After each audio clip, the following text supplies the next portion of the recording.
As President Trump declared a national emergency over fortifying U.S. borders, a critical relationship with our allies overseas may be deteriorating. The Munich Security Conference report concluded that, quote, U.S. efforts would be far more credible if President Trump and his administration did not display an irritating enthusiasm for strongmen across the globe.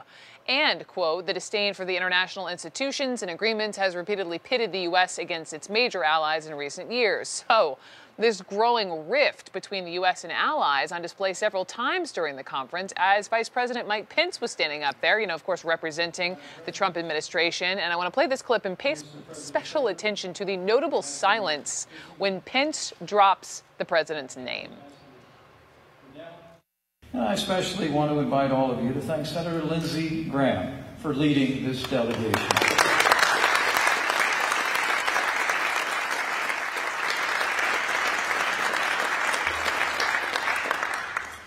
And to them and to all of you, I bring greetings from a great champion of freedom and of strong national defense who has worked with these members of Congress to strengthen America's military might and to strengthen the leadership of the free world.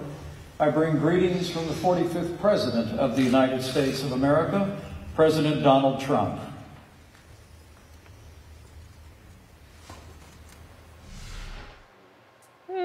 Little awkward. CNN analyst David Sanger is with us. He's a national security correspondent for the New York Times. And my goodness, that moment, and I know you also wrote about the moment in Warsaw prior to Munich. How would you characterize this? Is this just like a total reshuffling of the world order playing out right before our eyes? It sure felt like that. I was in Munich during that speech, and the silence was just deafening. All the more remarkable, Brooke, because there were more than 50 members of Congress who went over to the Munich Security Conference, roughly evenly split between Democrats and Republicans. And we didn't even hear the clapping from the Republicans, which was sort of the shock from this. And I think he was a bit shocked. It was the second sort of embarrassing moment for Vice President Pence. He had been in Warsaw 2 days before for that a conference about Iran that gathered all the Arab leaders, Benjamin Netanyahu of Israel, the Europeans.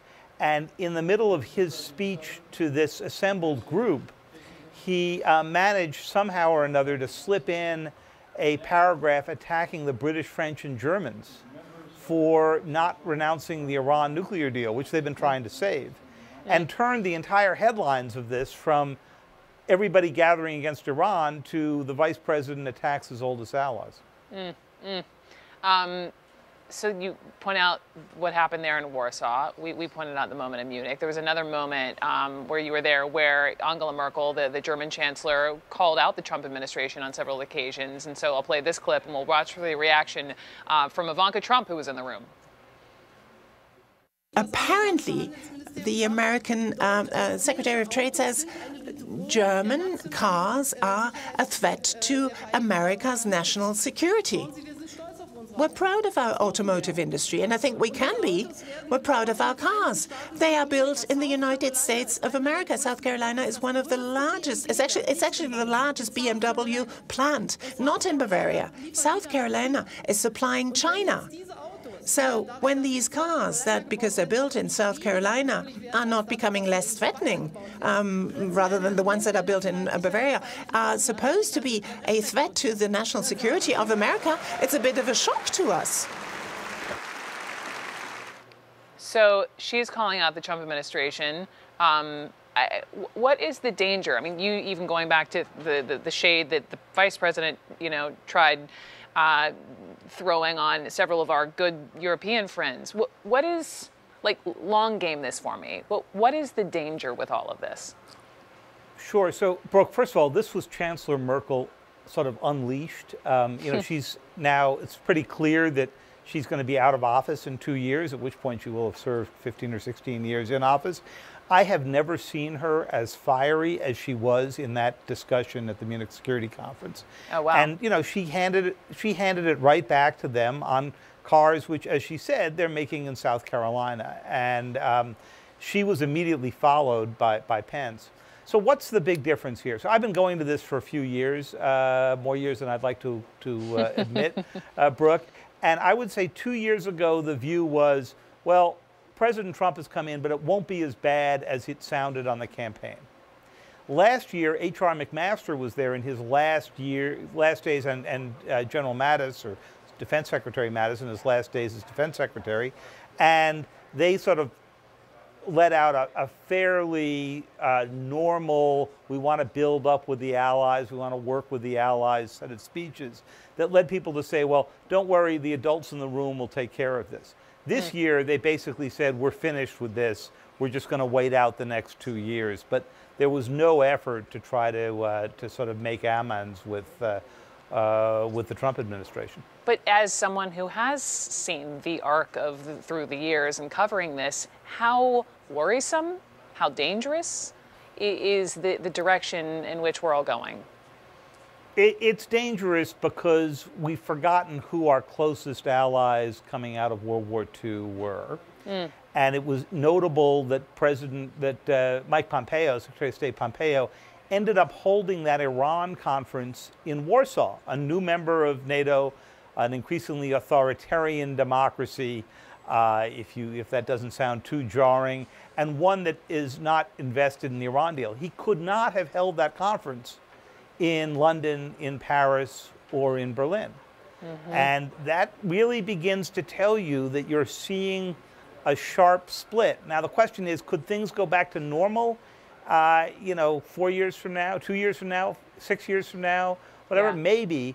But my sense of this is things never quite go back to where they were. Sure, sure. As we sit and marinate on that, I want to just ask you briefly about Asia, because just as the president is planning, his second summit with Kim Jong-un, a close friend of the president's, Chris Ruddy, just made news. I visited the president over the weekend at Mar-a-Lago. He just said this. I'm hearing from sources around the White House there's just general disappointment of the president with Director Coates. There's a feeling that maybe there needs to be a change of leadership in that position coming up. So did you talk to him about it? Do you think he'll dismiss Director Coates? Well, I don't know what his plan is. He doesn't tell me who he's going to dismiss or not. I have talked to various people, not him, that are very close in the White House with the security positions the president is taking. So the president's director of national intelligence, DNI, Dan Coats, was at the worldwide threats hearing, and he concluded that North Korea was unlikely to give up its nuclear arsenal. And just a little bit of context, David, we remember during that interview some months ago at the Aspen Security Conference, and it was Dan Coats up on stage, and that was when he found out Putin was getting an invite to the White House, and we heard from Trump on Coates' reaction there, but what do you make of this potential change in leadership, and what happens with regard to North Korea if DNI Coates goes? Well, at the worldwide threat hearing, there was no effort to try to sugarcoat their conclusions. You mentioned the one on North Korea. Director Coates also said that he believed that Iran had been complying with the nuclear accord before and after the president withdrew from it. And he also said that he believed that ISIS still had about 12 battalions after the president, of course, had said they'd been completely defeated, and that was the reason that we could leave Syria. So those are the three touchstone issues. But Director Coates has been a very quiet, sort of stabilizing force, but I think he's been unwilling to politicize the intelligence. He is not giving the president necessarily what the president wants to hear. Not the first director to have run up against a president. That's happened in past administrations as well. But in this case, we've been hearing this sort of drumbeat for a while. Director Coates has outlasted almost everybody except Mike Pompeo, right? So if he goes, Mr. Pompeo is going to be the only original member of the national security team. And I suspect he probably is about ready to go. How about that? David Sanger, thank you for all of this, and of course for your depth of expertise over your years of covering all these conferences. Good to see you. We'll see you back up here in New York. Thank you very much.